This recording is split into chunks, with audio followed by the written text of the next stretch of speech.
Welcome to Clutter Reduction. I'm Chris, I'm Tanya. and today we're doing some storage unit marketing, and also we're going to go over a recap of some of the things that we learned, were motivated by, or that we plan on implementing into our business from the Junk Expo in Sonoma County this past week that was hosted by Matt and JoJo from Sonoma Strong Hauling on YouTube if you have not seen their channel before.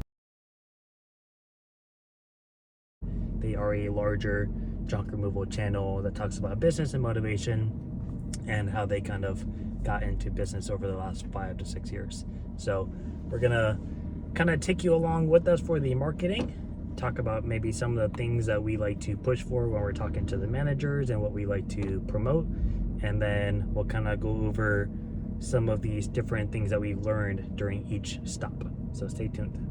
Okay, our first stop is a public storage. I've actually been here before in the past a couple of times for both moving and junk removal. If it's the same manager, I actually know who he is. He somewhat remembers me from time to time, but we're gonna go back and remarket ourselves as if we have never been here before. So the first thing we're gonna talk about from the expo is something that Tanya took away from Andrew Thompson, who is formerly from Jedi Junk Removal and now is from Autopilot, the new and best CRM out there when it gets out of beta testing. So Tanya's going to talk about something she took away from that. Yeah, one of the things Andrew mentioned that really resonated with me and something I want to put into action as we continue to grow is to start running our business as if we are building it to sell it. Even if it's not really our end goal to sell the business, or we even know how much we want to grow it, I think really building the business or making it into something that is sellable is very important just for our day-to-day functions. So things like making our books better, going ahead and understanding how to hire employees, even kind of integrating what Matt Finch talked about, where we learn about using other parties or subcontracting, just having those different tools to really run and make sure our books and our business are good are the things that I think is really important. I even started right after the expo looking for some classes or some resources to learn how to hire an employee and run W-2s, how to not do bookkeeping but just understand it, learning how to outsource some of the things that we do today for marketing, even though we're small enough that we can go out and talk to people directly. As we start to grow and our hands are getting busier, figuring out if we can bring in VAs, virtual assistants, or if we can start creating a bigger team to help us do those day-to-day things.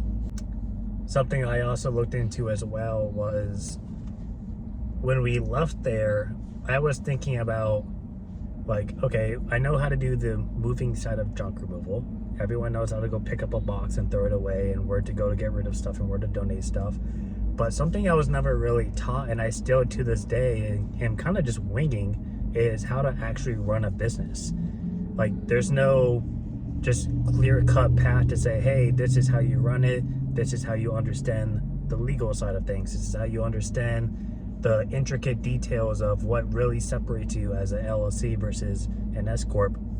There's small little things that you may be doing right now that could disqualify you from being that protective asset or asset if something were to happen and you were to be blamed at fault.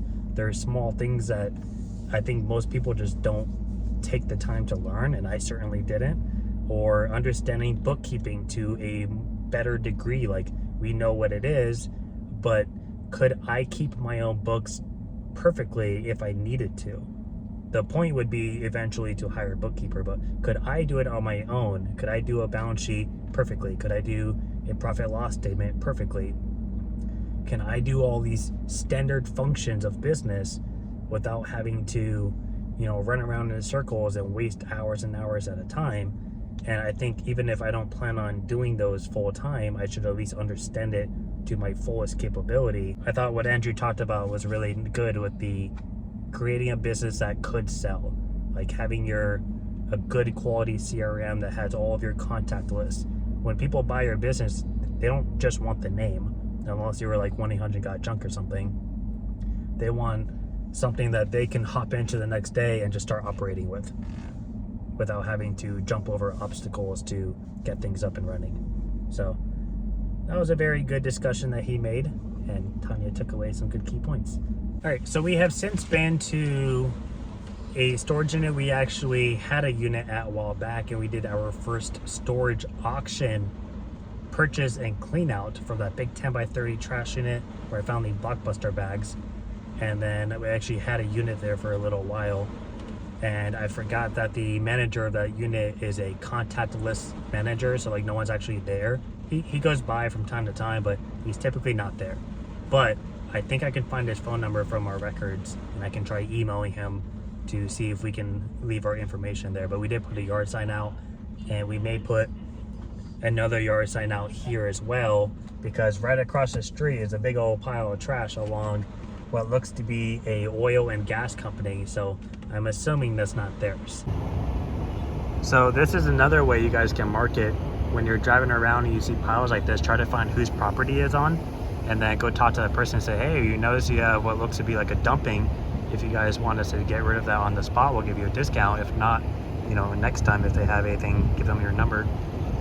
But we're at another public storage now. We have actually done a job here a long time ago, and then we actually got a couple of inquiries, and they said the manager gave them our information, but we weren't able to make it out to them at the same time because we were preoccupied with other stuff. So at least we know that they are responsive here. So we're going to go in just a moment. But the next thing that I want to talk about from the Junk Expo is something that Matt Finch was talking about, which if you don't know Matt Finch, he used to be in junk removal, did really well, and then he got into marketing, and now his company is called Junk Blitz Pro, or Junk Blitz, one of the two. And him, and then also Ivan, who does SMS like blasting, like that's his business. They both talked about how you should be taking advantage of your contact list, and especially your repeat clients. So, or not even just repeat clients, but just clients in general. So think about, like, let's say over a span of a year, you go do 300 jobs. You have in your disposal 300 phone numbers of people you have dealt with in the past already. Why not take advantage of that and give them a call every once in a while, or give them a text, or send them an email just saying, hey, we are running this promotion. If you guys are interested in doing junk removal, we serviced you back in so-and-so month, and we may be in your area coming up this next week. Something just to get in contact with them versus trying to seek out new clients. Take advantage of the ones you've already worked with. And then with that being said, if you do have clients that use you on a regular basis, like we have a client that it's not worth their time to deal with a few things, or if trash doesn't grab something they get annoyed about, and they'll have us come out and do minimum pickups or quarter truck pickups, and we may go there like once a month or every couple of months. But over a span of a year, we're there 4, 5, 6 times. Someone like that, when you're on good terms with them and you're a little bit more friendlier, and they usually just text you, hey, can you come by Thursday? Actually disregard, I have a doctor's appointment. My husband's driving me crazy. Can you come by Friday? The people that are going to sit through and send you those details are usually going to be on better terms with you. So those are the kind of clients you can probably reach out to in the future and say, hey, we're going to be in your area, or we're going to be down the street from you on Saturday in the morning. Want to see if you need us to come by and pick anything up, or move some stuff around, or whatever. So that's something that you can take advantage of, is already having that contact list to use service, because they know how you work, they know how your pricing works, they know how much you are, and they typically just know the whole routine of everything. So that was something that there was key details I talked about that I picked up on, but it was more of a good reminder to kind of follow up with. So we're gonna head into here once it stops raining, and then we'll move on to the next place. All right, so we just went into a CubeSmart that is attached to a community storage unit, and I've actually been here before in the past for both moving and junk removal. And sure enough, the manager said that earlier today she actually had to get rid of a dresser that was left behind. And I said, I've noticed in my time of being in these units that, especially upper floors away from the cameras, people will just leave something there because it's never actually seen on camera going anywhere, but you can't tell what unit it came from. And she was like, yep, that's what I just had to do today. So Tanya jumped the gun and said something about doing reoccurring services, which is actually something that I don't quite do yet, but she mentioned that we should start doing. It's not jumping the gun. Well, not in a bad way. I'm just saying you stepped in, and that was something that we offered. And we also got the district manager's information, so we'll call them, introduce ourselves, and see if we can set up a email conversation or something just to push our services to them. And then we stopped by the property management office next to it just to try. They ended up being in contract with someone, and Tanya once again shared her property management knowledge and said, well, do you guys take bids for that? Because that is something that a lot of big corporations do with vendors, is they'll take bids. And that's something that I wouldn't have thought to ask on the spot. So good job, Tanya. Yeah, I think a good tip for that is if you are going to like corporate level companies where it's not just a mom and pop type of place, it is smart to think a little bit bigger. They're not going to pretty much hire you one off most of the time unless it's a property manager or office manager that has the ability to do that. Typically they're going to want some type of contract, insurance, all those things. So when you're going into that situation, keep those type of things in mind. Do they take bids? Are they in contract with anyone? Do they have someone that has a reoccurring setup with them? When you look for those type of situations, that's really great in growing your revenue and getting those locked in so that you can have consistent work each month. So all stuff I never would have known. Probably would have known. So circling back to the Junk Expo, the next tip is something that Tanya wrote down, and I wrote down as well. And I think it's actually especially great for small businesses because I think it's a little bit more of a personable situation to begin with anyways, and that it's easier to sell. And I have learned as well, I don't remember who it was, maybe it was Matt Vick that mentioned it, when you're posting pictures, try to get more pictures of like you and your crew members dealing with stuff on social media, because people will rather see faces than your truck or than trash and stuff like that. Even if it doesn't, you know, speak volumes about what you're doing, just like me and Tanya carrying a couch together, more people are gonna like that and share that and comment on that than me just taking a picture of my trailer behind a big apartment building. So just a quick foreshadow into what she's about to talk about. Thank you. Well, one of the things, sorry, I'm choking. You can cut that out, right? Mm-hmm. So one of the things that resonated with me, and I continue to think about it and how we can put it more into our marketing, into our social media, is from Junk Teens. And that was learning how to tell a story, which I think we actually do a pretty decent job when telling a story, but I feel like we don't have a continuous story to tell, if that makes sense, where it's our vision of the business, especially now that I'm on full time, how that looks, how can we tell our customers that story and create that for them, especially through our webpage, through our social media. So when he was talking about it and how important it is and how people don't want to look at pictures of just piles of trash, they want to see the faces, they want to understand the story. Obviously that, you know, the two brothers have been able to build up their empire with going through that storytelling. And even though we may not be that type of social media storytellers, I think taking that and really influencing the way we post, the way we talk to customers, the way we talk to other businesses will really help people connect with us and get to know us on a more personal level and a quick transaction. All right, so we're done for today. Tanya's handling some business on her phone, and I'm gonna finish off the things that we kind of learned. So one of the things we learned wasn't actually from any of the speakers. It was actually just someone that we were just talking to that just happened to be there. And that's one of the fun things too about these kind of expos and events is you're not just learning from the people who've maybe have done more than you, but just other junk removal companies, or even people looking to get into junk removal that went there to learn, but their past, they may know something that you wouldn't know just by doing junk removal. Like we were talking to one guy, and I'm sorry I forgot your name, but I could tell you what you were wearing that day. You had a long sleeve black Caterpillar shirt. He used to run the bulldozers and the excavators, and he was looking to get into junk removal in Arizona, kind of close to Phoenix. You're wearing sunglasses. If you know who you are, you can comment. I forgot your name, I'm sorry. But he was telling us about wholesalers, and that's something that he had kind of gotten into a little bit through his former job. And wholesalers would be like the people who buy houses for cash and they flip them really fast. And for them, time is a luxury, and time for them, you know, the faster you can flip something, the more time you have to make more money.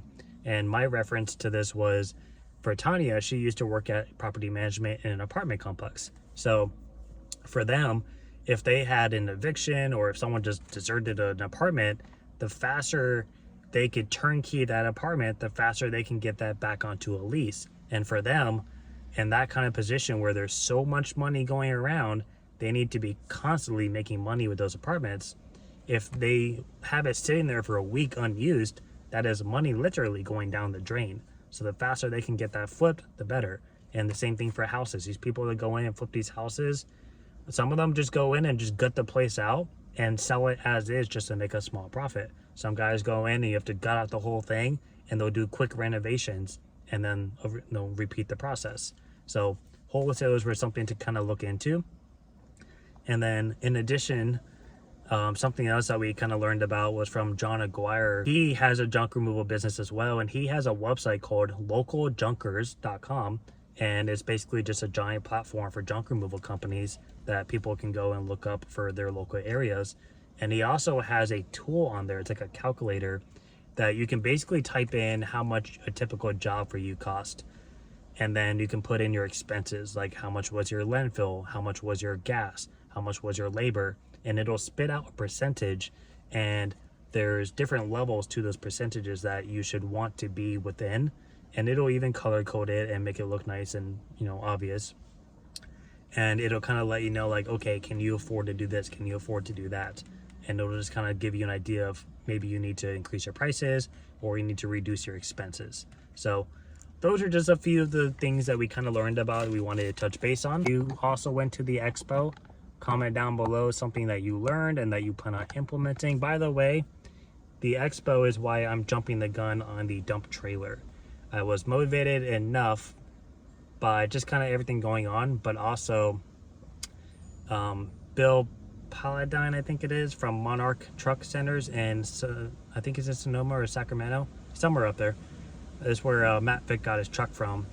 He had a brand new 2025 MPR Isuzu dump truck there, and we kind of got inside and, you know, turned the steering wheel a little and got to kind of look at all the features. And if you don't know, I used to work for a moving company that also did junk removal, so I have driven those junk trucks before in the past. They are very nifty, they're very convenient, very great with maneuverability, and if the dumping system works, which sometimes it doesn't because they treat theirs like crap and they don't maintain it, then overall it's a pretty good option for junk removal if you can afford it. But kind of being in one, I was telling Tanya, like, let's manifest it now, you know, 2026, maybe 2027, we can get one of our own, get it wrapped white, get the logo on it. I think that will stand out really well. It'll basically look like my 12-foot trailer, but in a junk truck form. And then we can sell off all the trailers and start moving our way up from there.